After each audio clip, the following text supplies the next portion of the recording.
fall and winter months can be brutal and dangerous for many people. Today, we want to raise awareness about the organization One Warm Coat. Yeah, One Warm Coat Day is the official kickoff to the coat drive season.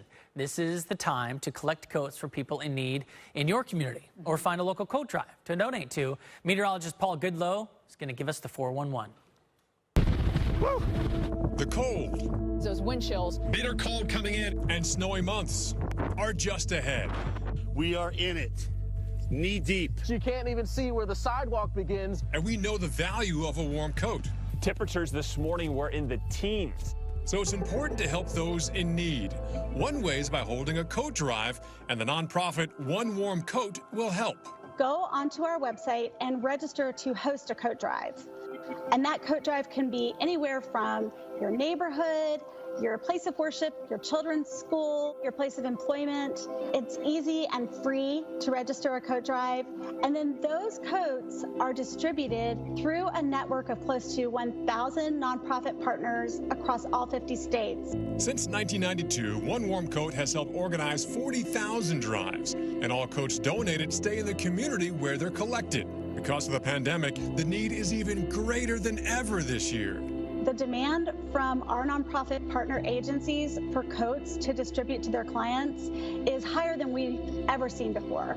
And if you're worried about the coronavirus, One Warm Coat has tips on its website for a successful drive while staying safe. Donations are also welcome. A lot of businesses that usually will hold coat drives are closed and people are working remotely. Every $1 donated warms one person. Coats are essential for keeping people safe during the winter months. And for people that are homeless, a warm coat can actually mean the difference between life and death. Smile on that kid. It was just the greatest here. To learn more about how you can make a donation, head over to onewarmcoat.org. Okay, it is time to reveal our winter storm names for the 2021-2022 season. That was Steph. The drum roll started it. Here you go. The names on the list are as such. I don't have time to read them all to you, or I would. Yeah, the theme is what's old is new again, starting off with Atticus. And going down the list. Carrie. I didn't realize Carrie was an older name. Delphine, Elmer, Frida. I mean, we could keep going, but this is, I mean, you don't have to memorize it, obviously, but this is the list that we're going to go off of this season. And once we get that first winter storm named, Atticus will get knocked off. Could we maybe see it as soon as next week? It all depends. There is some criteria with this. Yeah, there are criteria that come with this, and it has to do with how much area that this storm is covering, 400,000 square miles. 2 million people have to be involved in that. Right.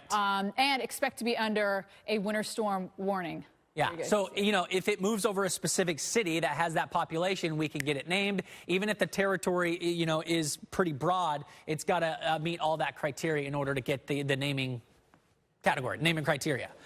Anyway. We averaged 21 of these names here. The earliest he had was Atlas. I remember that one actually in October of 2013. And the last name we had was Valerie that you saw there. And here is our storm tracker. Obviously things really slow and begins to peak later in the season. So here we go. We're in it to win it. We'll be back.